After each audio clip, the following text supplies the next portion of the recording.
Tervist!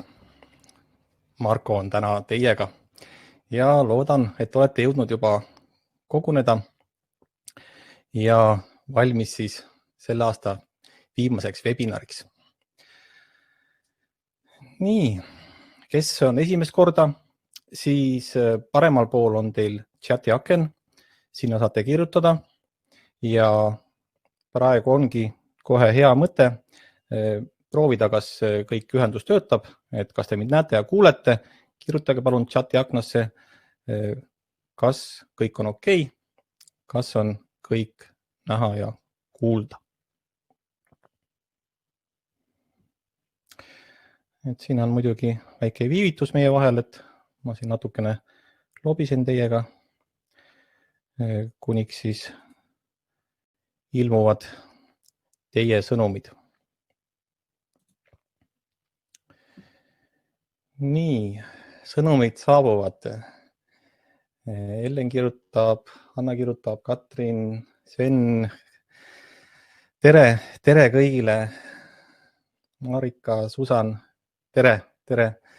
Väga tore. Kõik on okei. See on küll super. Siis on hästi. Loodan, et olete oma jõulud toredasti juba veetnud, maitsnud kõiki jõuluroogiasid ja ka kvartal on olnud mõnus. Aga täna on siis teie küsimused ja neid küsimusi oli päris palju ning ma mõtlesin, kuidas ma neid grupeerin või kuidas ma neid jaotan. Nii et ma otsustasin tegelikult teha selle webinari kahes osas. Ma panen teile siin ekraanipildi.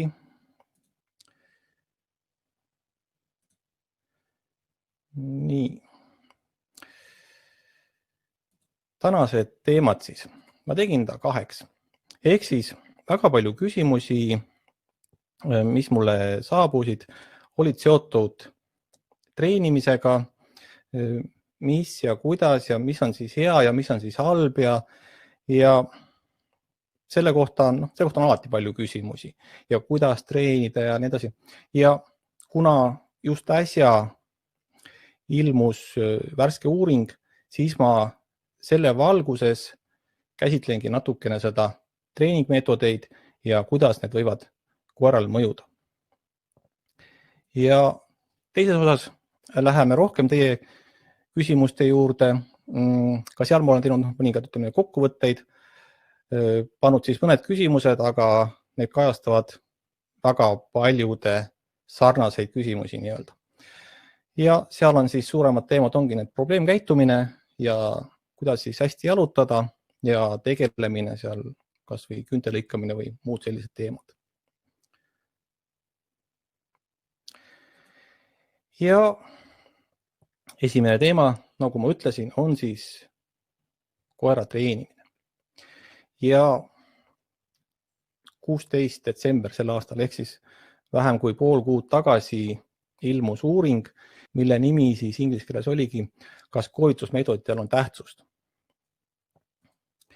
Ja alapealkiri on siis tõendid aversiivpõhiste meetodite negatiivse mõju kohta koerte heaolule. Ja ma tõin ka välja, mis aversiivne tähendab, ehk siis sisuliselt see ongi see tegevuse karistamine ja selle positiivse osa koeralt äravõtmine. Me pärast vaatame seda täpsemalt, aga nii on see uuring sõnastatud ja ma selle, ütleme nii, et vabast tõlkes ka teile välja tõin. Ma pärast saate näha ka linke, tähendab viiteid, võite ise otsida ja lugeda ingliskeelset, aga see on päris 10 lehekülge ingliskeelset teksti. Aga kui teid huvitab, siis saate muidugi ise süveneda põhjalikumalt.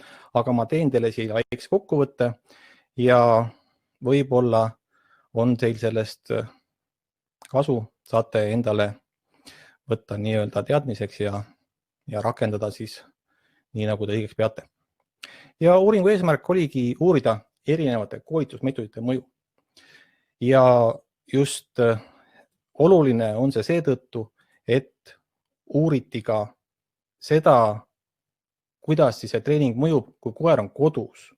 Ehk siis, kuidas see võib koera käitumisele mõjuda.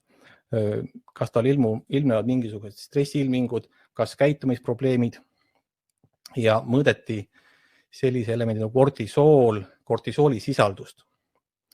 Ja kortisool, kes ei tea, on tegelikult selline komponent, mida siis keha eritab, nii nagu inimestel ka koertel. Ja asi on selles, et ta põhjustab erinevaid, mitte erinevaid, aga ütleme, et põhjustab mõnes mõttes probleemi. Kortisool on selleks, et kui keha seda toodab stressiolukordades, siis keha on nii-öelda valmis. Ta läheb pingesse, ta on valmis võitluseks, ta on valmis põgenemiseks, ühesõnaga kõigeks valmis. Aga probleem on selles, et kui see stress, see olukord, milles koer ei taha olla, kestab väga pikalt ja see kortisooli tase on pidevalt kõrge, siis see hakkab ajutööd mõjutama ja tekibki ajurakkude ülekuumenemine ja ajurakke hakkab hävinema. Ja langeb nii õppimis- kui keskendumisvõime ja vähenevad siis sotsiaalsed oskused, ehk siis just nimelt need, kuidas koer käitub. Et kõike seda see kortisooli liig kõrge tase põhjustab. Ja mis siis see uuringu alus oli? Ehk siis uuriti koolitusmeetodeid ja muidugi vahepalaks, kui teil on küsimusi siin live-ülekandes, kirjutage chati aknasse, vahepeal kiikan sinna, siis vastan. Ehk siis uuringus võeti aluseks koolitusmeetodeid, mismoodi koeri treenitakse ja jagati need põhimõtteliselt 3 gruppi. 2 ülemist, mis on sellised punakad, need on siis need aversiivsed ehk negatiivsed ja 2 alumist on need positiivsed ehk reward, inglise keeles selle põhised, auhinnapõhised nii-öelda, et koer saab midagi head. Ja siis 3. grupp oli siis keskmine grupp, kus kasutati treeningutel mõlemaid meetodeid. Ehk siis jaotus oli selline uuringus, et olid ainult negatiivsete meetoditega, siis selline miks ehk kuni 40% negatiivseid meetodeid, neid aversiivseid ja siis ainult positiivsete meetoditega. Ma siin panen teile veel mõned tabelid. Siin on see allikas ka. Siin näete seda ingliskeelset pealkirja. Ja võtsin välja siit mõned tabelid siis sellest uuringust. Ehk siis, ma ei tea, kas see on teile näha, see on inglise keelde, ma ei tõlkinud neid ära. Siin on see, mida jälgiti, ehk siis klassikalisi koerte signaale. Kui te ei tea, mis koerte signaalid on, siis need on nii-öelda nende keel, nad väljendavad ennast selle põhjal ja siin tänase webinari lõpus ma räägin natukene täpsemalt, et neid saab ka nii-öelda õppima ja neid peabki õppima. Et kuidas seda teha, siis ma natukene räägin siin lõpupoole sellest ka. Ja jälgiti siis mida?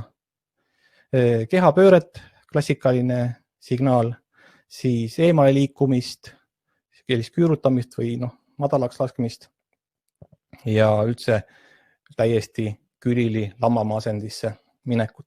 Et sellised klassikalised koerte signaalid ja muidugi veel erinevaid tugevamaid signaale nagu siis häälelised signaalid ja siis olid veel nii-öelda otseselt hirmuga seotud signaalid. Ja ütleme nii, ma nendele ei peatu praegu, ma lähen edasi, ma lähen järgmise tabeli juurde. See on see, mida jälgiti.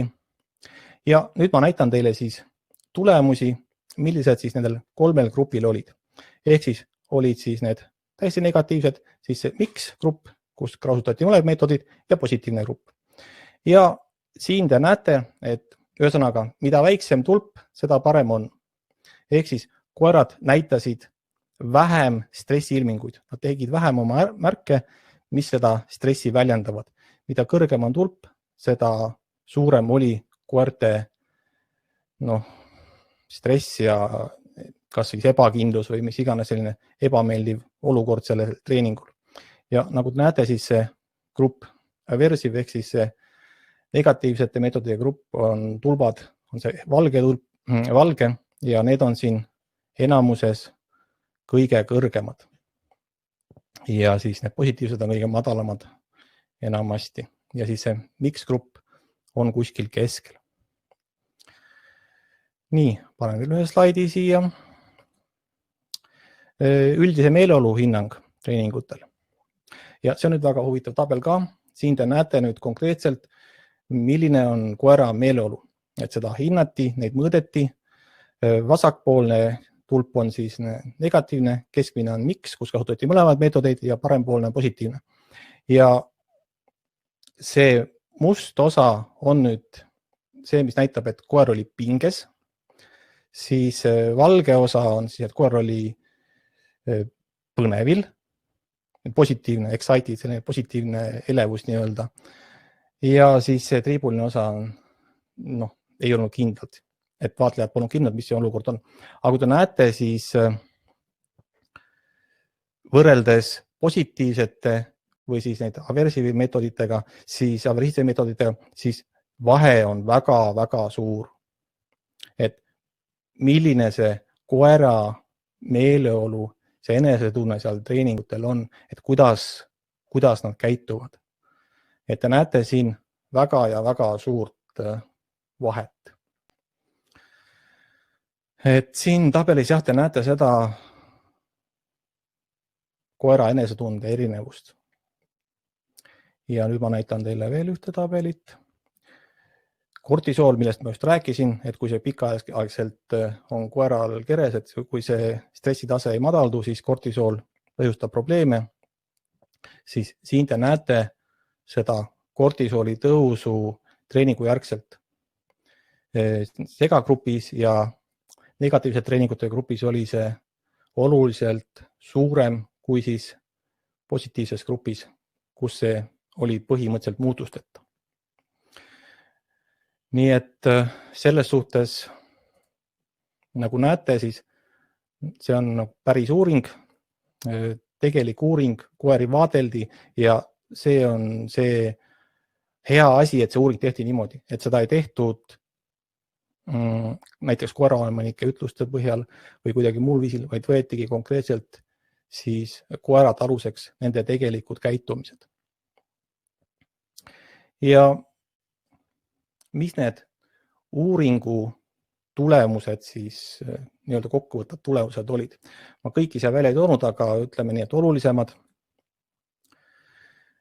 Esimene on muidugi see, et see uuring näitab tugevat seost kasutatavate treeningmeetodite ja stressikäitumise vahel. Kuidas siis koer käitub ka muul ajal, mitte ainult treeningul. Ja see kortisooli tõus mõõdeti ka treening välisel ajal. Ehk seda testi tehti niimoodi, et mõõdeti järgmise päeval, kui koer ei olnud enam treeningul üldse ja ühesõnaga vabadel päevadel, kui koerad olid kodus, mõõdeti ka seda kortisooli taset. Ja see näitas seda, et tegelikult koerad olid stressis, need, kes olid siis need negatiivsete treeningutel või mix-grupis olid oluliselt kõrgemad kortisooli tasemed. Ja ühe olulise punktina ma tooksin välja selle, et see tekitas koertele üleüldiselt negatiivsema meeleolu. Mis see tähendab?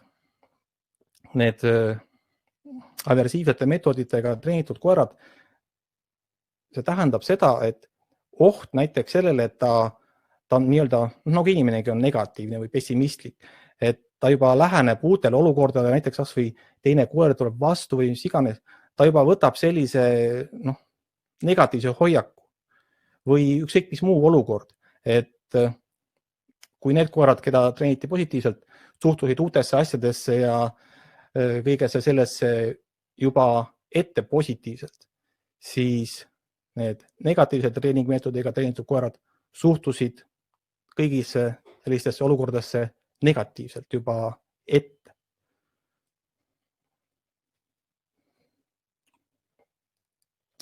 nii vahepeal on küsimus ilutulestiku hirmu. Jah, okei, ma lõpus sellest räägin. See on kindlasti ka oluline teema. Selle võtame hiljem ka natukene siis arutellu. Nii, aga lähme uuringu tulemustega edasi.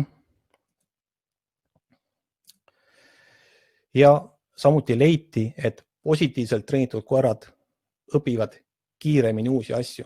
Ja see suures osas tuleneski tegelikult sellest, et nad olid vastuvõtlikumad, nad ei kartunud neid uusi, nad ei olnud sellised negatiivse meelestatusega, nad läksid julgelt asju uurima, asju õppima, et sealt see vahe suures osas tuli.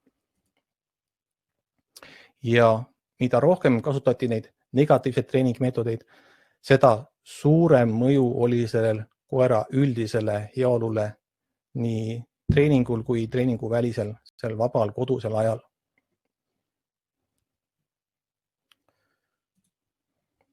Ja suurenes ka hirm ja ärevus.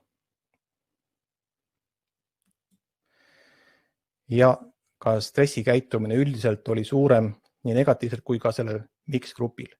Nendest kolmest siis nendel kahel olid suuremad ja positiivsete treeningmeetoditega treenitud koertel oli see stressikäitumine väiksem.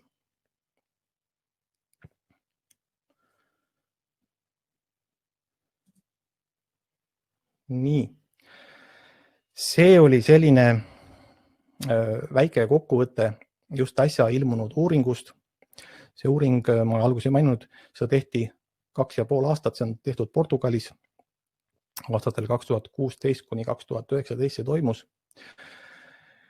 Ja see on, ma ütleks, et see on selles mõttes hea, et meil on nüüd tegelik alus, kus me näeme, et kui me kasutame vastavaid erinevaid meetodeid, siis me tegelikult saavutame mitte erineva lihtsalt treening tulemuse, vaid me tegelikult saavutame ka üleüldiselt erineva tulemuse.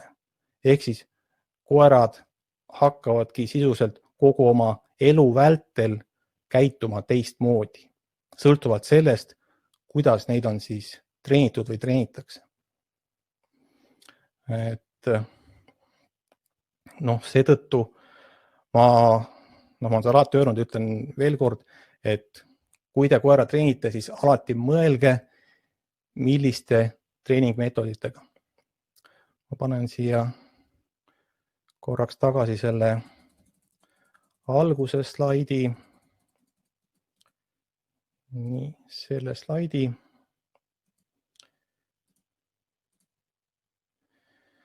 Et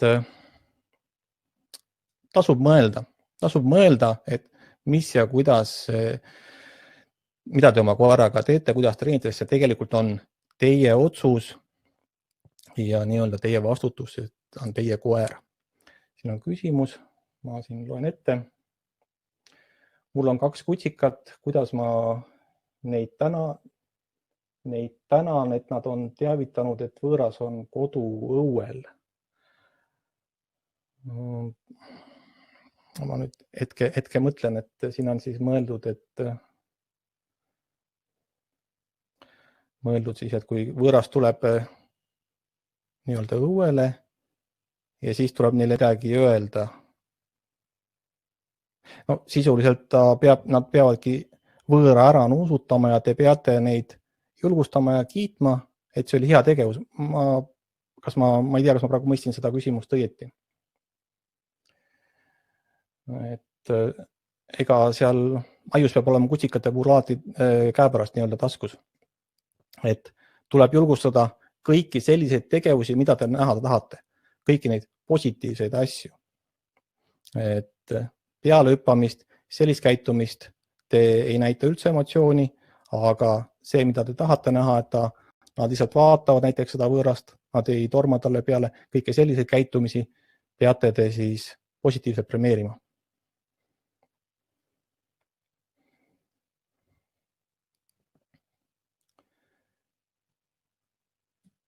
Nii, võtan selle maha ja lähen siit nende slaidide juurde, kuhu ma pooleli jäin. Nii. See uuring on selles mõttes, jah, ma soovitan kindlasti need tulemused endale kõrva taha panna. Et seda tasub teada. Ja nüüd ma lähengi rohkem selle juurde, teie küsimuste juurde, ja need on tegelikult ka suures osas seotud selle sama stressikäitumisega ja probleemkäitumisega. Ja ma toongi siin paar asja eelnevalt välja. Ehk siis stressi põhjuseks on tihti need tingimused, milles koer elab.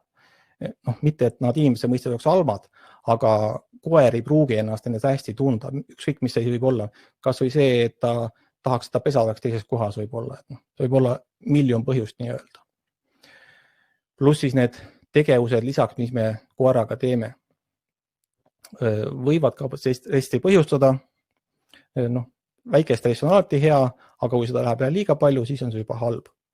Ja kindlasti on need koerad, kelle te olete võtnud varjupaigast, nad on juba, võib oletada, et enne olnud väga rasketes tingimustes, et te olete teinud tegelikult väga tänuväärse otsuse võtta varjupaigast koera ja teda aidata, aga paraku tihti kaasneb sellega ka palju tööd, et just nimelt teda sellest kas siis varjupaigas või juba eelmises kodus tekkinud stressist ja sellisest halvast käitumismustrist välja tuua.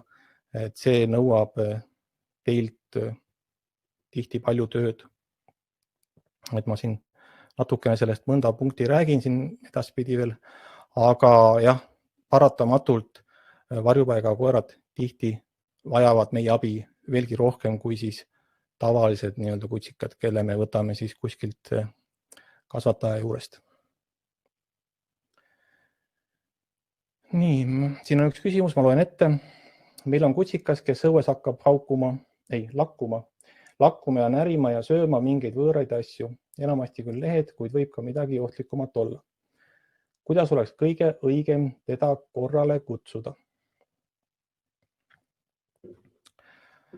Siin tegelikult on nüüd, siin on tegelikult küsimus mitte korrale kutsumises, vaid küsimus on selles, miks ta õues niimoodi käitub. Kui vanad on, äkki kirjutate mulle ka siia, et saaks aimu, et mitme kuu need on. Ma arvan, kui ta kutsikas on, siis tal on alles vanus on kuudes. Et see, kui te teda keelate selle tegevuse juures, sisuliselt ei aita.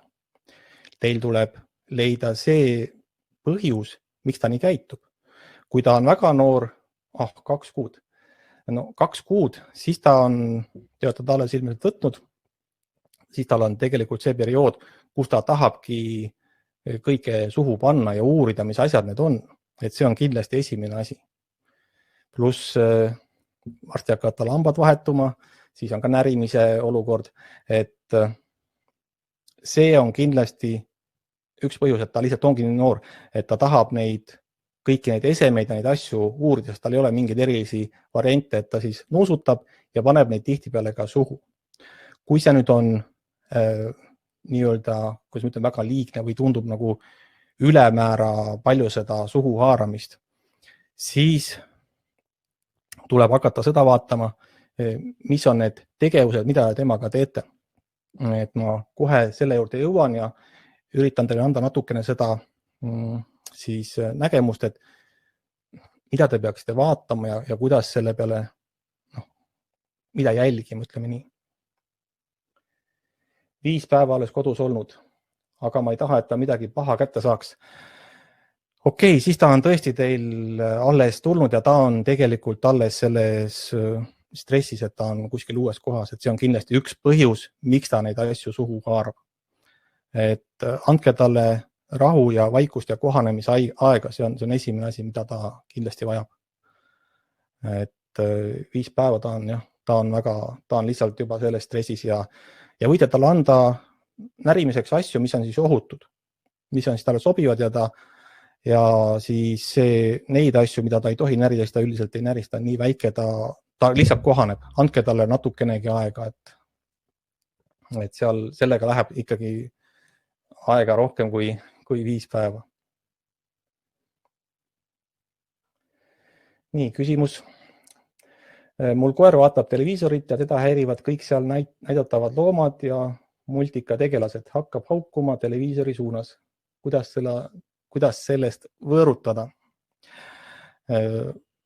Erinevate objektide, ükskõik on siis kas või televiisoris reaktsioon, sellest eemale õpetamine käib sellisel viisil, et te kutsute ta enne ära, kui ta sellesse tegevusse läheb.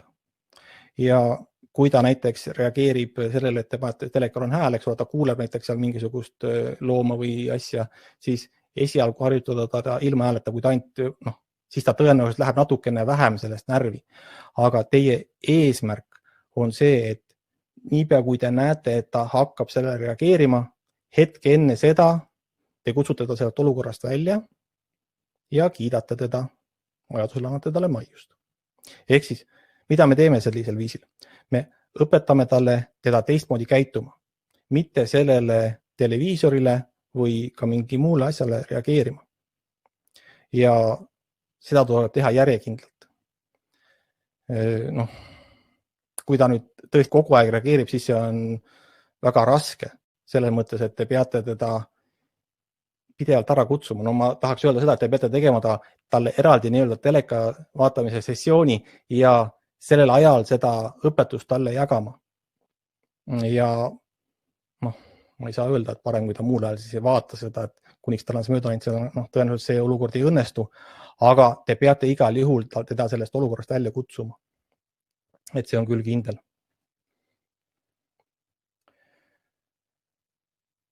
Nii, siin on üks...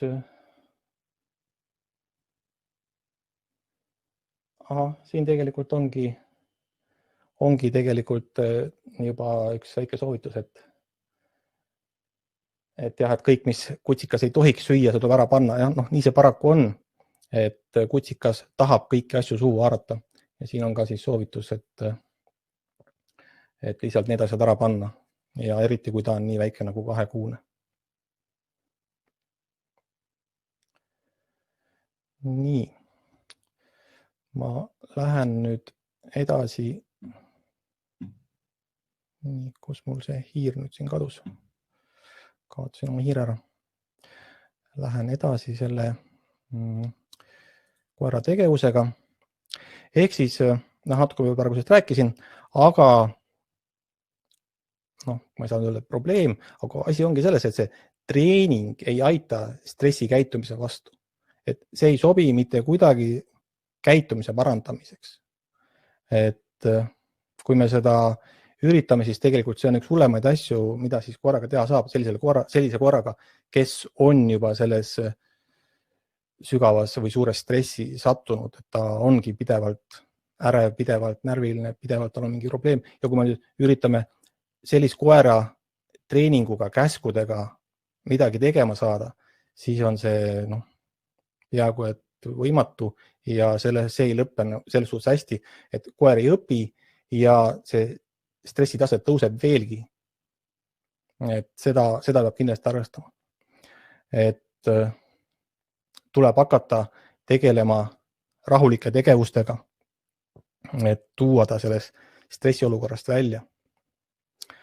Et seal ei ole seda varianti, et näiteks kui mis iganes siis see probleemkäitumine koeral on, et me siis õpetame ta näiteks selle asemel, et ta läheks kuhugi kellegi peale hüppama, õpetame ta hoopiski paigal lamama.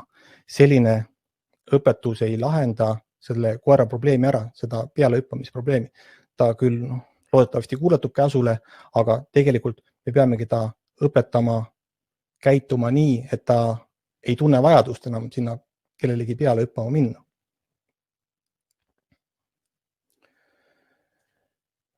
Nii.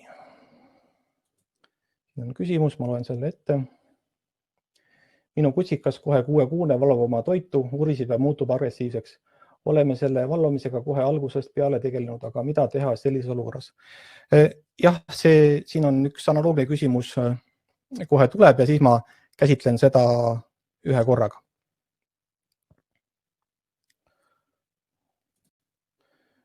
Nii, jagan ekraani edasi. Nii, ma tõin siin nüüd välja mõned teie küsimused ja ütleme nii, et neid sarnaseid küsimusi oli mitmeid. Ma tõin siia näiteks praegu pisimise kohta välja näiteks 2 küsimust. Ja pisimine on üsna aimatav stressikäitumise ilming. Ja siin seda ühe küsimuse lugu ma tean natukene rohkem, et tema on varjupäevakoer ja temal ongi väga raske see kohanemine. Teise kohta ma väga infot ei tea, seda ei olnud lisatud. Aga ma natukene räägin, kuidas sellist probleemi tuleb lahendama hakata ja ka muid analoogseid probleeme. Et siin me ei saa võtta lihtsalt mingisugust käsku, et nüüd on kõik, et siis ta lõpetab selle pissimise ära sinna kohta, kuhu me ei taha. Ma näitan teile seda, mismoodi sellise probleemkäitumise lahendamine käib, kuidas ma seda teen. See käib niimoodi, et ma jälgin seda koera, siis ma vestlen teiega, need mõlemad operatsioonid võtavad aega võib-olla paar tundi. Ja siis annan teile lisaks koduse ülesande. Ma näitan teile sellist väikest varianti, kus te panete kõik kirja, mida koer päeva jooksul teeb. Iga pisimagi asja. Absoluutselt kõik asjad panete kirja. Ja seejärel mul on info teiega vestlusest, koera vaatlusest ja sellest, mida te nädala jooksul olete siis teinud. Siis ma panen need kõik kokku, analüüsin neid ja saan siis üsna tõenäoliselt aimu, milles võib näiteks kas või selle pisimise tagamaa olla. Et me ei saa võtta aluseks kuidagi, et lihtsalt käsime tal mitte sinna pissida, vaid meil on vaja leida see algpõhjus, miks koer niimoodi käitub. Ja näiteks ma panin siia näiteks väikse tulemuse. Sain näiteks siis, esmalt sain muidugi andmed, et palju koer magas, kui palju tal aktiivsust oli ja palju see rahulikku aega oli. Need on esmased andmed. Muidugi seal on veel kümneid muid asju, mida ma saan siis sellest kõikidest asjadest kokku võtta ja teha järeldusi ja hakata neid põhjuseid leidma. Aga ütleme nii, et esmased asjad kajastuvad juba selles, kui koer ongi magamata seisundis pidevalt.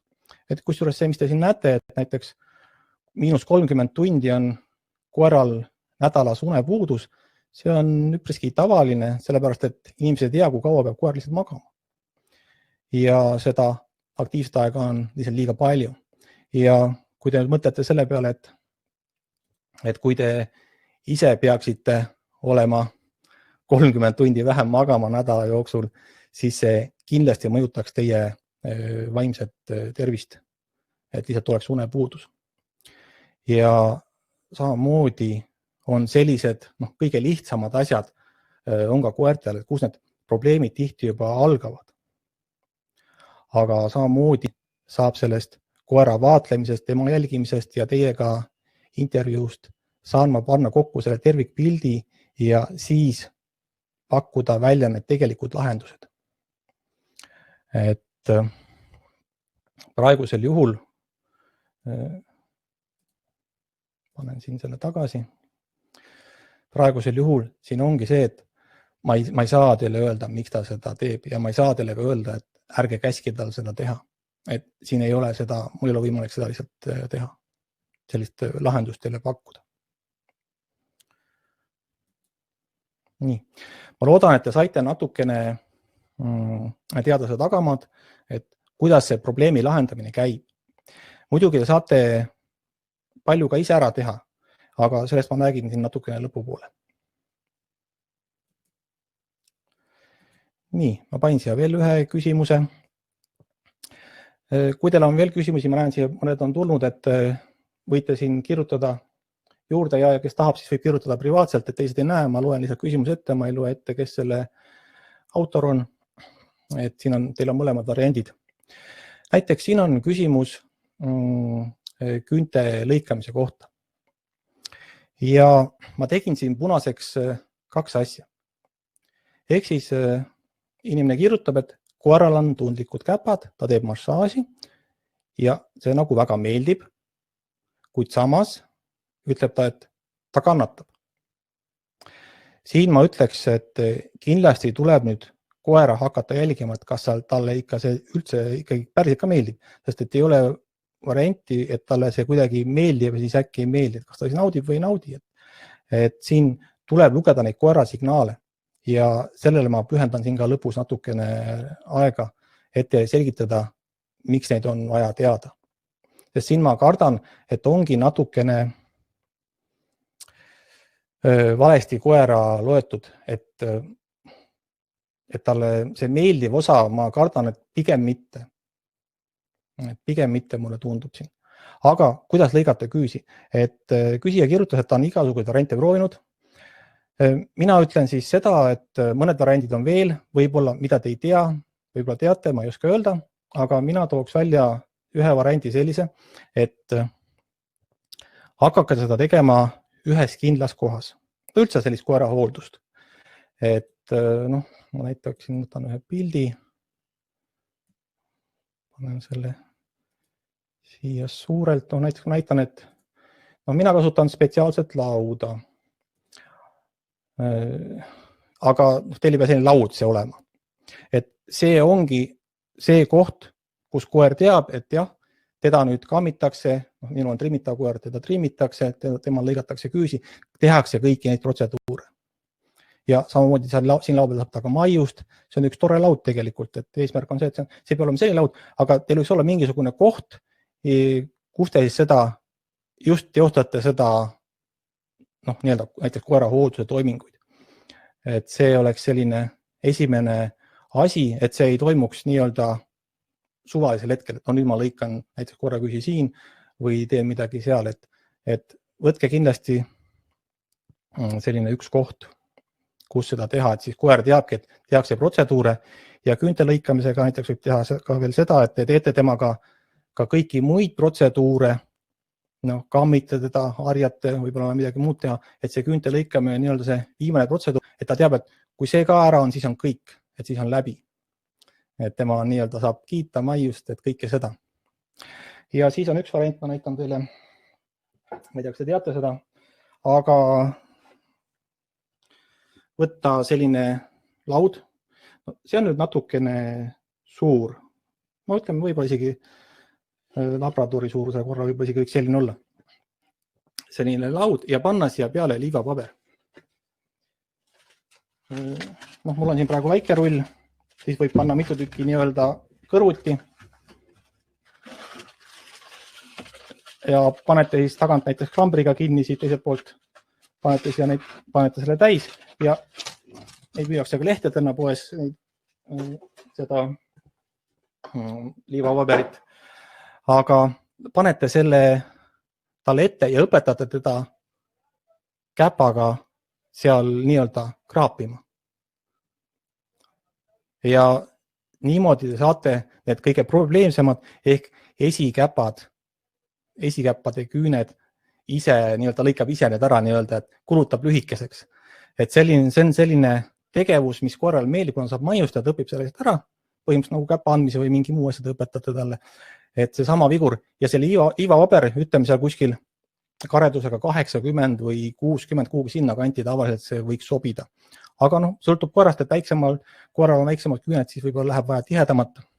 Et peate proovima, aga ma arvan, võib-olla sellise 80 karedusega liivapaberiga võite alustada. Et selline variant näiteks lisaks siis küünte lõikamisele, paneme jutumärgid, et tegelikult ta siis ise kulutame ära. Aga noh, see vajab samamoodi õpetamist, et see siis talle meeldiks see tegevus. Nii, ma loen siin nüüd veel paar küsimust, mis on siin laivi tulnud.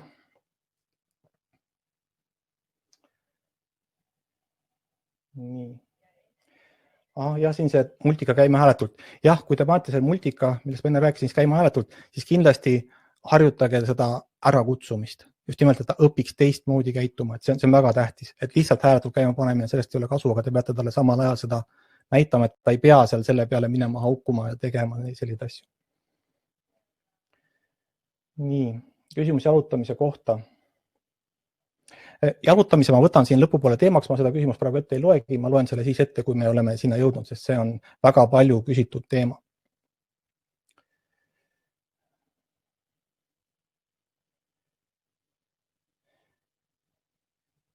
Nii.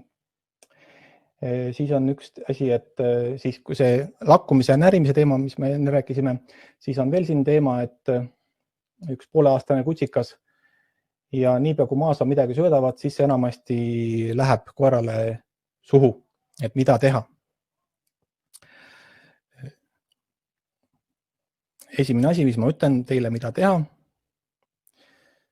pange endale kirja, mida te koeraga teete.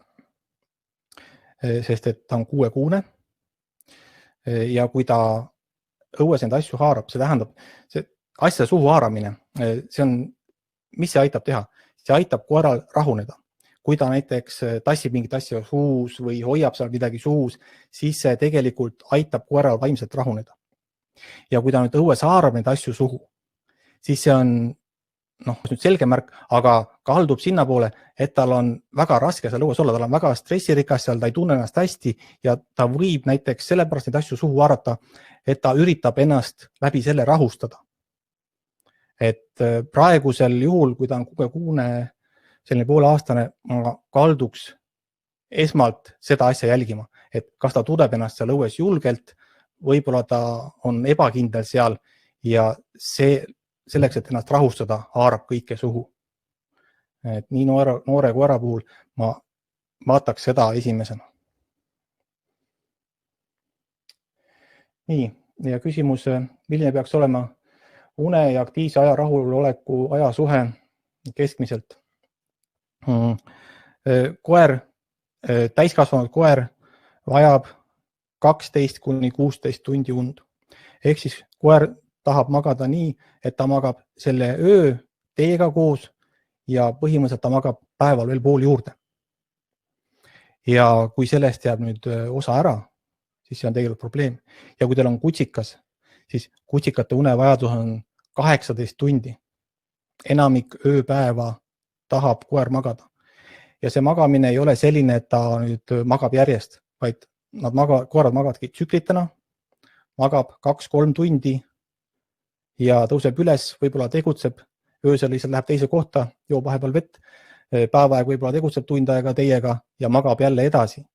Aga kui kutsika puhul see, ka täiskasvanud koera puhul, see aeg ära võtta, ehk siis näiteks ta ärkab koos teiega ja nüüd on kogu päeva tegevuses koos teiega, siis koeral on sügav unepuudus.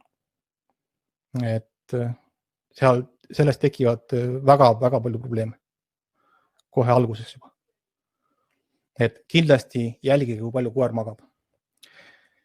Ja niisamuti see rahulik aeg, et ma olen siin ka varasemates webinarides sellest rääkinud. Rahulik aeg on nüüd niimoodi, et te peate vaatama, et kas see päriselt on rahulik, et ma tihti toon välja selle, et kui koer on üksi kodus, ega tal ei ole seda üksinusärevust, sest kui tal on üksinusärevus, siis kogu see aeg, mis ta kodus on, ei ole rahulik aeg ega uneaeg, vaid see on see ärritav aeg. Ja siis ütleme nii, et siis, kui me arvestame siis selle kõik kokku nädala peale, siis me saame sinna juba väga suured numbrid ja ainuüksi sellest meil võibki olla see koera erinevad käitumisprobleemid juba ainuüksi sellest tekkida.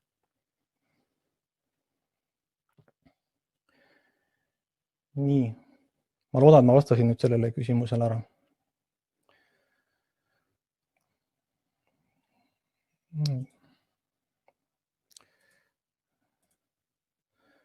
Panen siin nüüd, jagan uuesti ekraani.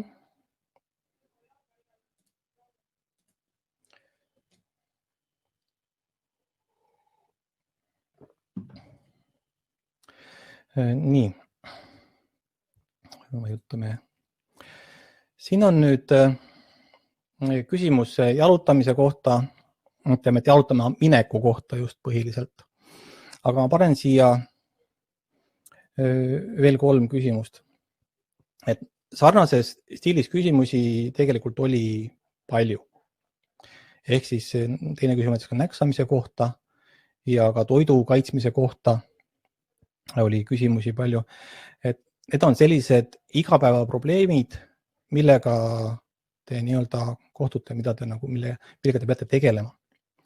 Ja kuna need on praegu nii-öelda ühe inimese, ühe koera küsimused kõik, siis kuna siin me saame välja tuua selle, ma liigutan hiirt ka, me näeme siin esimeses küsimuses, et ta nii-öelda mürab, närib, siis teises küsimuses, ta juba näksab ja ka kolmandas on tal kaitsvas positsioonil ehk siis näksab. Ehk siis tegelikult me näeme siit seda, et koeral on tekkinud vajadus siis nii-öelda inimesi näksata. Ja ka näksamine, eriti kui ta on noor koer, ma arvan, et ta on saksa lambakoer, ma kujutan ette, et ta on saanud väga palju aktiivseid tegevusi ja kui koer on tohutus üleväsimuses, tohutus stressis ja tal on kõike seda uneaega, seda puudu, siis ainuüksi sellest hakkavad koerad näksama. Ainuüksi sellest. Ja see aja jooksul lihtsalt süveneb. Alguses võib olla väga vähe, aga sest et ta ei oska enam midagi muud ette võtta. Toidu agressiivsust ma räägin kohe, aga ütleme see üldine see näksamine, eriti kutsikate puhul, kui ta muutub juba vanemaks, siis see muutub õpitud käitumiseks, et ta saab siis ka tähelepanu ja kõike muud, et seetõttu juba kutsikas peast tuleb jälgida väga hoolega kõiki neid aktiivse tegevuse, une ja kõiki neid suhteid, et juba selle pinnalt neid probleeme ennetada. Aga ma võtan selle esimese küsimuse uuesti siin ette. Ehk siis enne väravast väljumist koer mängib, hüppab, närib rihma. Et siin on ka lõpus on kirjutus, et kui ignoreerida ja kindlaks jääda, siis lõpetab selle tegevuse. No ma ütlen teile seda, et selleks, et ta rihma ei näriks, siis ei tohiks tal seda võimalust anda. Et ma ei oska seda praegu teile kuidagi muud moodi seletada, et kui te tahate soodustada neid tegevusi, mis teie nagu eeldate, et on head, siis neid tuleb kiita ja neid, mida ta ei tohi teha, kõige lihtsam selg pöörata, teda eirata ja niipea, kui ta teeb seda, mida te tahate, näiteks, et ta on 4 jalga maas rahulikult kas või 2 sekundit, siis te kiidate ja annate talle maiust, sest see on see käitumine, mida te tema puhul näha tahate. Seda te kiidate ja seda käitumist, mida te näha ei taha, seda te ignoreerite.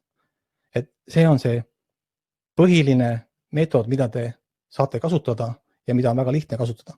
Oluline on see, et te märkate neid tegevusi, mis teile ei tundu ka olulised, just nimelt see, et ta lihtsalt vaatab teid. Ilma ta hüppaks või rõõmustaks, te mõtlete, väga tore, aga see ongi ju see, mida te tahate näha ja seda te kiidategi. Ja siis koer saab aru, okei, sellest ma saan maiust, võib-olla ma teen seda siis veel edaspidi ja nii koer õpibki. Ja näksamise kombest käest näksama, siin ma ütlen seda just, mida ma enne ütlesin, seda koera peaks jälgima, et millest see tuleb, et ma julge kindlat põhjust siin kindlasti mitte öelda, et see vajab jälgimist. Aga ma pakun teile esimese variandina, et saksa lambakoerad saavad väga aktiivset tegevust, et võib-olla seda on lihtsalt liiga palju juba. Ja viimane küsimus on toidu agressiivsus. Toidu agressiivsus tekib mitmetel põhjustel. See võib tekkida juba väiksena, kui nad söövad kutsikatena kõik koos ja nii-öelda tundub, et toitu ei jätku, siis esimene asi, mis te peate tegema, andma talle piisavalt toitu. Nii, et tal ei oleks tunnet, et seda on puudu või et ta peaks seda valvama. Kindlasti ei tohi toitu talt eest ära võtta. Et siin on mingisugused müüdid, et see kuidagi nagu, ma ei tea, et siis te olete kuidagi tähtsam ja parem ja teil peab olema õigus toitu ära võtta. Teil ei ole seda vaja. Võite selle peale mõelda. Kui te sööte rahulikult õhtusööki laua taga, siis keegi tuleb ja võtab teilt söögi eest ära. Mis te sellest arvate? Lähete närvi. Koer läheb ka närvi sellest.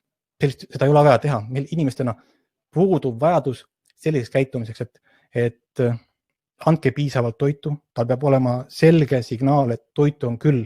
Ta ei pea seda valvama. See on esimene asi. Ja samuti ärge võtke ära. Need on 2 esimest sammu, mida tuleb teha. Ja kui tal nüüd on see juba 1,6 aastane, et tal on see, ma kahtlustan, et juba tükk aega kestnud, siis peaks talle andma selle rahuliku sööginurga, et ta ei tunne ennast häirituna, et ta ei peaks seda valvama. Meil on vaja vähendada seda olukorda, kus ta tunneb, et tal on vaja sööki valvata. Et meil on vaja seda hakata vähendama, tema valvamise vajadust. Ja kui ta sellega harjub, kohaneb, et tal on kõike on piisavalt, ei ole valvata, keegi midagi ära ei võta.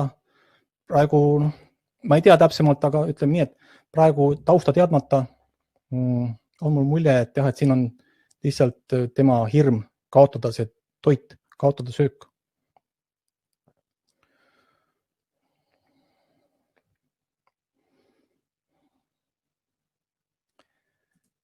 Nii. Läheme järgmise küsimuse juurde. Nii. Siin on nüüd see jalutamise teema. Ja neid küsimusi ma tõin siin paar tükki välja, aga erinevates variatsioonides oli neid väga palju, et kes siis küsimust ei saatnud või saatis, aga ütleme väga sarnase, siis ma vastan nüüd, see on põhimõtteliselt nii-öelda üks kompleksne vastus. Vastus on siis see, et me peame hakkama seda õpetama. Me peame hakkama koera jälgima, õppima ära koerte signaalid ehk nende keele. See on esimene asi, sest muidu te ei saa aru, mida ta teeb. Sellepärast, et teil on vaja näha enne, kui koer läheb haukuma. Teil on vaja aru saada, et talle see olukord ei sobi. Ja näiteks, kui ta hakkab haukuma võib-olla 10 meetri kauguselt, aga tegelikult koer näitab signaali juba 20 meetri kauguselt ja kui te ei tea neid koerte signaale, siis te ei saa lihtsalt aru, et ta juba 20 meetri kauguselt on probleem. Te saaks selle 20 meetri kauguselt siis võtta selle asja kontrolli alla, õpetada talle seal uut käitumist, seda ära tulemist, mis on selle võti, aga kui ta läheb juba haukumisse, siis on hilja. Ma siin näitan teile ühte videot. See video on, selle video ma võtsin praegu, kuidas lahendada koerte käitumisprobleemid. Selles siis õppetükkides on see sees ja ma näitan teile nüüd, üks hetk, ma pean nüüd vaatama, kus see aken läks. Aha. Nii. Share. Loodan, et te kuulete siin ka häält. Ühesõnaga, siin on nüüd olukord, kus mina oma koeraga ja siin üks inimene oma koeraga ja tema koer haugub ja see vahe on 50 ja rohkem meetrit. Ja tema koer ei jää enam vaikseks, ehk ta haugub. Ja ma loodan, et te kuulete häält, et peaks olema kuulda, et mismoodi see toimub. Vaatame seda, see on lühike video.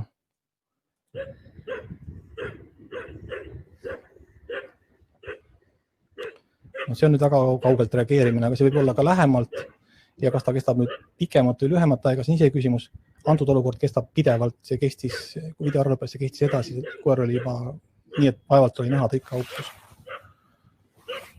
Ja ma räägin teile, et miks toimub.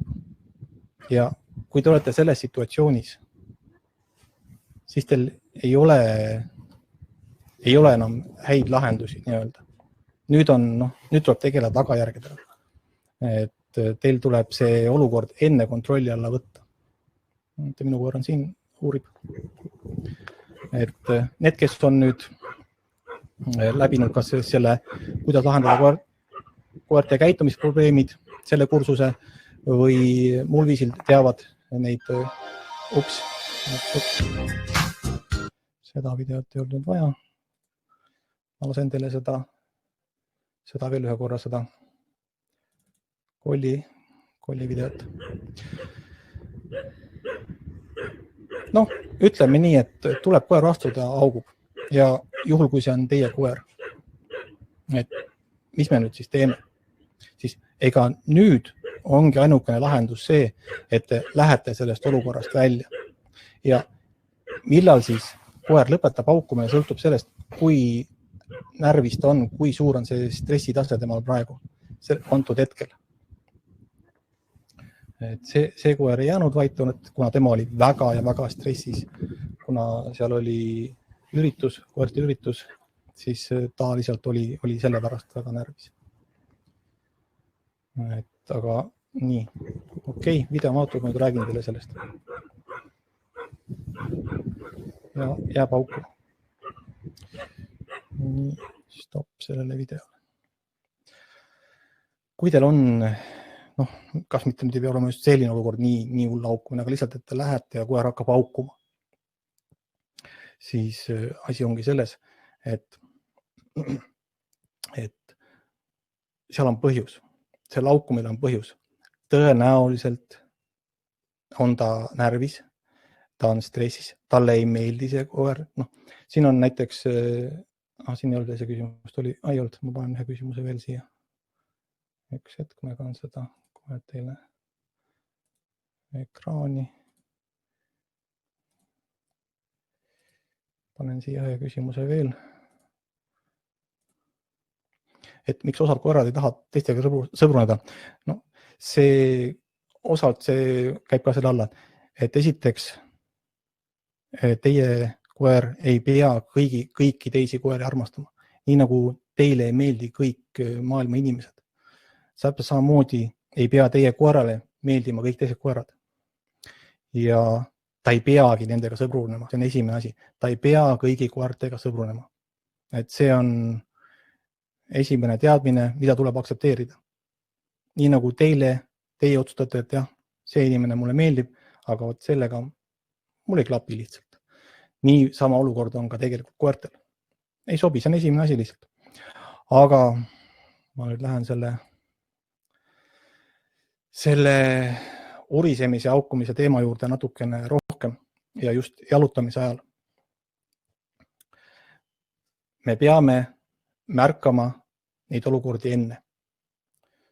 See tähendab seda, mida ma hetk tagasi ütlesin, et meil on vaja seda suurem vahemaa, meil on vaja märgata enne, kui koer hakkab aukuma, et nüüd temal on probleem ja talle see olukord ei meeldi. Ja kui me oleme selles nii-öelda hallis alas, et ta tunneb ennast juba natuke ebamugavalt, aga veel niimoodi, et ta on veel kontrollitav, siis see on see ala, kus me saame koera õpetada. Õpetada teistmoodi käituma. Ja see teistmoodi käitumine on see sama, et me õpetame ta kõigepealt sellest olukorrast ära tulema. Kutsume ära ja anname maiust. Et selle asemel, et minna teise koera peale aukuma, täpselt samamoodi, kutsume ära, anname maiust. Aga kui ta on seal haukumise sees juba, siis see enam ei toimi, kuna see on liig talle, liiga lähedal. Ja ta ei lähe selle enamasti teise koera peale mitte lihtsalt haukuma, vaid tema jaoks on see mingil kujul oht. Ta tuleb ennast ebakindlalt ja sellepärast ta nii-öelda hüppab selle teisele koerale peale. Et see, mis iganes põhjusel võib seal olla, et seda peab muidugi nägema, et olla päris kindel, aga ta lihtsalt ei hakka haukuma, et ta ei tunne ennast hästi seal. Ta ei ole harjunud, võib-olla ka lihtsalt see põhjus, ta ei ole harjunud teiste koertega, siis ongi see lahendus, et me õpetame kaugemalt selle, et ta saab sellega kohaneda. No, milles on see probleem? Probleem on selles, kui koer näiteks ongi seal juba 1,5-aastane, 2, 3, 4 või ka 10-aastane, siis ta on sisse õppinud selle haukumise meetodi. Ta ei tea midagi muud. Et niipea kui koer näeb, ahah, ma hakkangi selle peale haukuma, sest ta ei oska muud moodi käituda. See on tema sisse õpitud käitumismuster. Nüüd meie ülesanne on seda käitumismustrit muuta. Ja mida sügavamal see koera sees on, mida rohkem kuid või aastaid on ta seda teinud, seda rohkem see aega võtab. Ehk siis meil on vaja, nagu ma enne ütlesin, aru saada koerte märkidest enne, kui see läheb haukumiseks. Kindlasti enne. Ja siis me saame tabada selle õige hetke, millal me koera ära kutsume. Millal on see õige hetk? Et ta ei lähe sinna haukuma, vaid hoopiski õpib uut käitumist. Käitumist nii, et ta ei lähegi haukuma. Et see võtab aega. Paar kuud kindlasti. Aga tulemusi te näete, ma arvan, seal paari nädalaga. Et kui teete seda mitte järjekindlalt nii-öelda, vaid võib-olla mitte igapäevaselt, siis võtab rohkem aega. Et nii see käib. Ja see ongi nii-öelda see, ma ei saa öelda sotsialiseerimisharjutus, aga just nimelt, et me õpetame talle teistsuguse käitumise, teistmoodi olukorra suhtuma. Praegu ta teab seda, et jah, ma lähen haugun. Aga te näitate talle, et ta võib tulla ära sealt ja ei pea haukuma. See võtab natukene aega, aga osa koerad saavad väga kiiresti aru, et ahah, okei, väga hea. Ma hakkangi nii tegema, ta saab kiita, ta saab maiust selle eest, et see on kõige lihtsam. Aga tähtis on leida see õige vahemaa. Ja õigeks vahemaaks te peate aru saama, et mida ta teile ütleb enne, kui ta hakkab haukuma, enne kui ta läheb sinna peale turvamisse. Aga sinna me jõuan hetke pärast. Nii, ma natuke räägin nüüd veel sellest stressist ja ärevusest. Ma olen sellest siin täna palju rääkinud, sest tegelikult ongi see paljude nende probleemide algallikas. Ja tegelikult ka seda on uuritud. Koera ja inimese stress on seotud. Viimane uuring oli vist 2019. Ja nii ongi, kui inimese stressitase tõuseb see ka koerale, seda tunnetab seda. Et seda on mõõdetud, samamoodi seda kortisooli taset. Ja siin ongi üks oluline punkt siis, et kõigepealt peab inimene ise rahunema, kas või jalutuse kohal.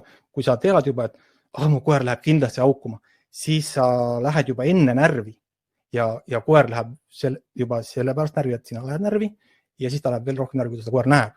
Ehk siis me oleme saavutanud selle ahelreaktsiooni. Ja kui me oleme üritanud teda veel sellisel viisil õpetada, et teda, nagu seal oli välja toodud selle uuringus, kas või ebameeldivalt, ütleme nii, siis tal on see kortisooli tase juba enne kõrge ja nüüd me lisame sinna lihtsalt veel astmeid juurde.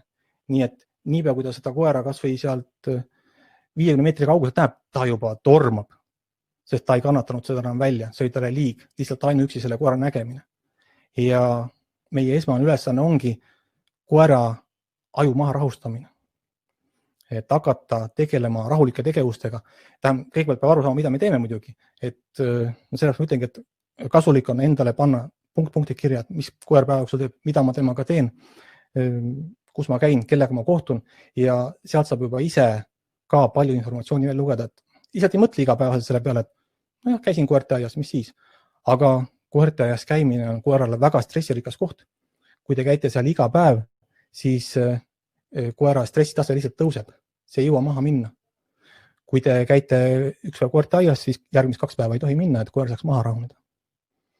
Et seal võivad olla väga lihtsad põhjused, miks see koer käivitub. Ja siin meil on vaja lihtsalt teda veel natukene ümber õpetada, et saavutada siis selline käitumine, nagu me soovime. Aga esmalt me peame eemaldama need probleemasjad sealt, probleemolukorrad. See on kõige tähtsam on need kõigepealt eemaldada. Ja esimene ülesanne ongi see koer õpetada rahulikult jalutama. Esimene see jalutus, see põhiinfo on Facebookis olemas või kool.koetar lehel on ka olemas. see on tasuta vaadata 1,5 tundi. Sealt te saate põhilise info ja kui te ei ole veel sellel meetodil hakanud jalutama, siis kindlasti hakake.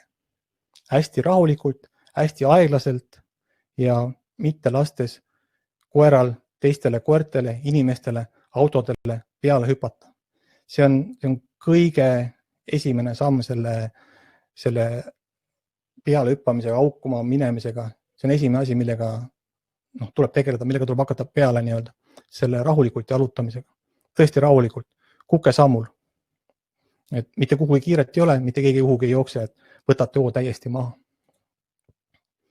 Ehk siis, mida saate kohe ette võtta? Te hakkate rahulikult jalutama. Kui te ei ole vaadanud seda webinari ära, vaatate selle webinari ära. Facebookis kindlasti leiate üle koertiteeningu lehe pealt. Läheb ära, ma ootan natukene lonksu vett.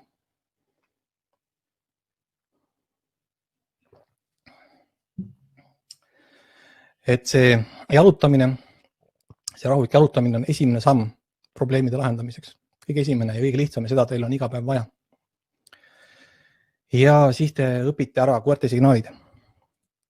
Koerte signaalid esimesena kirjutas raamatuks norralane Turi Trugaas ja raamatu pealkiri on Talking Terms with Dogs. Ja seda ei ole eestikeelsena välja antud. See on ainult ingliskeelsena ja veel vist 48 teises keeles, aga mitte eesti keeles kahjuks. Aga kuna seda on väga palju seda küsimust küsitakse ja otsige lahendusi, siis ma teen nüüd siin jaanuaris sellele esimesele jalutamiswebinarile jätku ehk level 2, kus me siis käsitleme neid probleemasju. Ja 18 jaanuar ja 20 jaanuarid on 2 webinari. Esimene ongi see, mis räägib siis koerte signaalidest, kuidas neid mõista, mida need tähendavad ja kuidas neid jälgima hakata. Ja seejärel, kui te neid juba teate ja oskate natukene näha, siis alles saab minna tegelikult selle probleemkäitumise, kas või jalutamise aegse probleemkäitumise lahendamiseni. Sest enne, kui te neid signaale, koera signaale veel ei mõista, siis me ei saa tegelikult midagi ära lahendada, sest ei tea, mida te koer teile ütleb. Et see on see kõige tähtsam point selle asja juures. Et 2 webinari ja see on väikse tasu eest. Ma soovitan, et kes tahab siis kas või seda jalutamise poolt parandada, aga läbi selle koera jalutamise saame ka parandada palju teisi asju. Et siis kindlasti soovitan sellest osa võtta, sest see on väga ja väga palju küsitud küsimus, need jalutamise probleemid, et see on see, mida inimesed teevad igapäevaselt, mitu korda päevas ja väga ebameeldiv on korraga jalutada, kui ta lihtsalt läheb kellegi peale haukuma. Ja tihti inimesed ei tahagi päevaga jalutada või lähevadki alles võib-olla õhtul hilja või hästi hommikul vara, et kuidagigi saaks korraga jalutada. Aga tegelikult me saame selle probleemi ära lahendada. Et ma võin teile öelda, et see põhiprobleemi saab ikkagi paari kuu jooksul juba ära lahendada. Ja see on täiesti lõplikult, see võib rohkem aega võtta, aga esimesed sammud tulevad väga kiirelt. Et see kas või see esimene webinar, et kindlasti võtke Facebookist, otsige üles. Selle nimi on kuidas korraga jalutada, kui ma ei eksi. Et see peaks selline pealkiri olema, et võtke sealt, kuulake see 1,5 tundi ja selle pinnalt te võite siis otsustada, kas te tahate võtta ka seda jätku webinari. Ja mis ma ütlen, et see on tõesti tegelikult vajalik oskus, see jalutamise oskus. Et seda iga koera omanik tegelikult vajab. Ja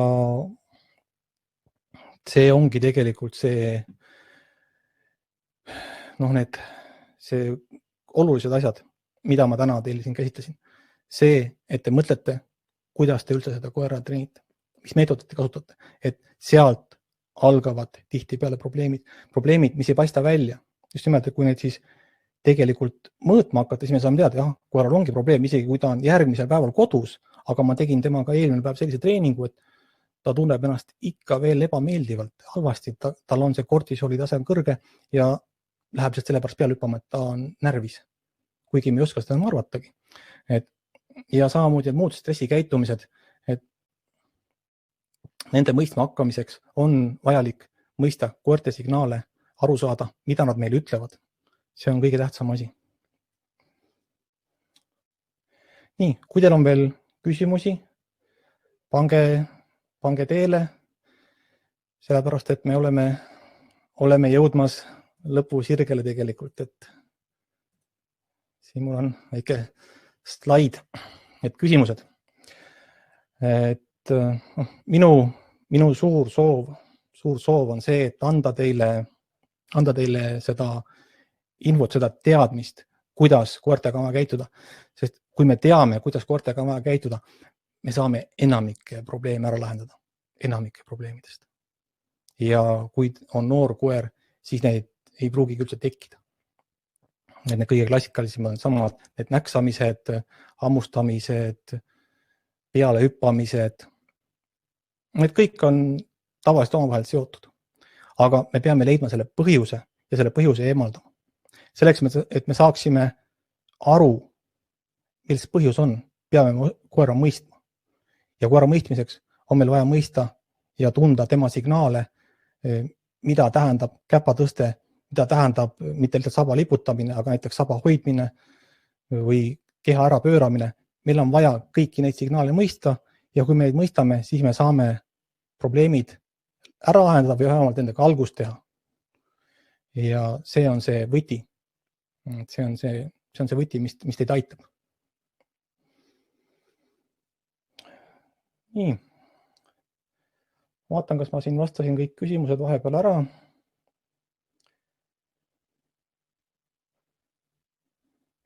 Siin ma natuke jalutamise kohta, ma ei lugenud seda küsimust ette, mis ma lubasin hiljem teemaks võtta. Et jalutamise kohta küsimus, kui 5 meetri rihmaga vabas vormis kõik toimib, aga asulas 2-meetrise rihmaga enam mitte. Ehk rihm läheb ikka pingesse minema. Sest ka minu samm on kiirem kui aeglase jalutuse ajal. Kuidas saavutada sama efekt järjest lühema distantsiga? Siis ei mahtunud vist küsimus ära. Minu esimene küsimus on see, et Minu esimene küsimus on see, et miks te tahate 2 meetri rihmaga olla? Ma saan aru, et asulas on lihtsalt, et inimesi on palju või lähedal, et sellepärast, et näiteks kui ma olen Tallinna kesklinnas jalutanud koroonavälisel ajal, kui inimesed on, siis ma kasutan ikka seda sama rihma, mis on siin pildi peal näha. Lihtsalt ma keeran selle, siis võtan lühemaks. Aga ma saan aru sellest soovist, et siis ei pea seda rihma lappama. Mina ütleks seda, et kui teil 5 meetriga tuleb hästi välja, siis esiteks koer on sellega harjunud ja talle kindlasti tuleb ka see ootamatu, et ma ei saagi enam minna näiteks selle 3 meetri kaugusel oleva puu juurde, et ta automaatselt jooksebki selle pingule. Et kui te väga tahate lühikese rihmaga seda käimist selleks saada, siis ega see meetod on ikka sama. Lihtsalt teil on seda, teil ja koeral on seda liikumisvabadust siis väga vähe selle rihmaga, et sisuliselt, kui te nüüd seda õpetate uuesti, siis kogu aeg kutsutagi teda ära, et ta siit rebiks enam selle rihmaga ka, aga nagu te isegi teate, siis see on põhimõtteliselt ongi, ulatab maani ja siis on veel jupik, et sellega ongi väga raske meeldivalt jalutada. Et ega koer seda meelega pingule ei tiri, et ta tahabki natukene nuusutada, aga see õpetamine on sama, aga te õpetategi spetsiaalselt siis seda lühema rihma pealt ära kutsumist, et ta tunnetaks seda, et kui see läheb pingule, siis tuleb ära. Et see käib samamoodi. Aga ma kindlasti soovitaks rihma alates 3 meetrist, et tal natukene külaks seda vabadust. Et need 1,5 meetrit, 2 meetrit, need on ikkagi väga lühikesed rihmad, et seal tal puudub see vabadus peaaegu täielikult. Nii, olengi jõudnud tänase webinariga lõpule. Üks küsimus on vastamata, paugutamine, see oli päris alguses. Paugutamine ja ilutulestik. Äärepealt oleks unustanud. Mida nüüd teha? Nüüd, kui meil on 27. detsember, nüüd on hilja, nüüd on hilja hakata õpetama midagi. Nüüd tuleb hakata tegelema varjamisega. Ehk siis nii-öelda, see peaks nimetama isegi ülevarjamiseks. Ehk siis see on see meetod, kus me juhime koera tähelepanu paugutamisest kõrvale. Just mis puudutab seda aastavahetust. Kui teil on nüüd koer, kes on alles teile tulnud, kelle ei ole veel seda üldse kogemust, et siuke asi võib toimuda, te ei tohi teda kindlasti üksi jätta. Te ei tohi minna õue, et tema on üksi toas. Siis te olete järgmiseks kogu koera eluks selle olukorra ära rikkunud. Ta läheb seal lihtsalt paanikasse. Väga tõenäoliselt. Et te peate jääma tema juurde, temaga tegelema. Soovitan kasutada muusikat, panna valjemaks, mängida temaga, kuna paugutamine hakkab väga vara. No sisult, nagu me teame, siis juba enne 11 juba paugutatakse tihti peale ja kestab see seal vaatad 12:30, siis sõltuvalt sellest, et millal te hakkate juba vaikselt märkama, et läheb sellest paugutamiseks, te hakkate temaga tegelema, temaga mängima, sisult teie aastavahetus kulubki see tunnikene või 1,5 selle peale, et teda tegevuses hoida, mitte lasta tal sellesse kartlikusse seisundisse minna. Et see nüüd on see ainuke lahendus juba. Et seal väga palju muid lahendusi nüüd me ei saa lihtsalt õpetada. Aga kui me võtame selle, et aastavahetus on möödas ja me oleme siis nii-öelda tahame hakata õpetama, siis me peame teda hakkama nende paukude asjadega õpetama. Lindi pealt nii-öelda, et kas siis meil on mingisugune kuskil kõlarist taseme, et kindlasti see, kui te lihtsalt näiteks võtate telefoni ja lasete sealt, siis see on niivõrd võlts heli, et see ei samastu sellega, et teil peab olema ikkagi, kuidas ma ütlen, mingi nii-öelda kõlaritest korralikemast, kus see heli siis sarnaneb selle päris heliga, et ta hakkaks harjuma ja muidugi alguses siis vaiksemalt panna ja teda samal ajal ka ütleme kiita, et ta saab aru, et see ei ole midagi halba, et kõik see käib läbi läbi harjumise, et seal meil ei ole mingit imevahendit, et see, kui me käisime korra maas lamada ja paigal olla sel ajal, see ei ole meie lahendus, et kõikide asjade kõige parem lahendus on see, kui koer on nendega harjunud ja nendega kohanenud. Et seal mingeid muid imevigureid tegelikult ei ole, et me peame koera lihtsalt harjutama. Ja kui meil koer on, siis see paratamatult võtab see aega ja tahtmist. Aga nüüd jah, see aastavahetus tuleb üle elada nii, et te peate selle ära maskeerima. Loomulikult see paugutamine on paratamatult ka kuulda, aga just nimelt, et selle mõju vähendada koera jaoks. Anda talle mingeid muid huvitavaid tegevusi, olete tema juures, temaga tegevuses. Ja nii pikalt tegevuses ta on ka tavaliselt juba päris ära väsinud lõpuks ja siis magab rahulikult. See on praegu see ainus lahendus, mis ta nagu võtta on. Teen lahendus medikamendid veel. Aga siis te peate veterinaari poole pöörduma selles küsimuses. Küsimus, kas tänast webinari on võimalik ka tagantjärgi vaadata? Jah, tänast webinari te näete tagantjärgi, ma ei tea, kas see samast lingist näete, aga tõenäoliselt ma panen selle Facebooki hiljem üles. Kuna see on tasuta webinar, siis saab tasuta järgi vaadata, lihtsalt küsimusi ei saa enam esitada. Aga täis pikalt ta võiks olla ka tegelikult võib-olla sama lingiga, kui see nüüd ära lõppeb ja umbes poole tunni pärast võib-olla ka sealt vaadata. Nii. Aitäh teile, et väga tore kuulamine ja minu rõõm on see, kui ma saan teid aidata, et see on minu suur soov, et saan ma teid aidata ja läbi selle teie aidata oma koeri, et see on see, mis on nagu minu südame soov.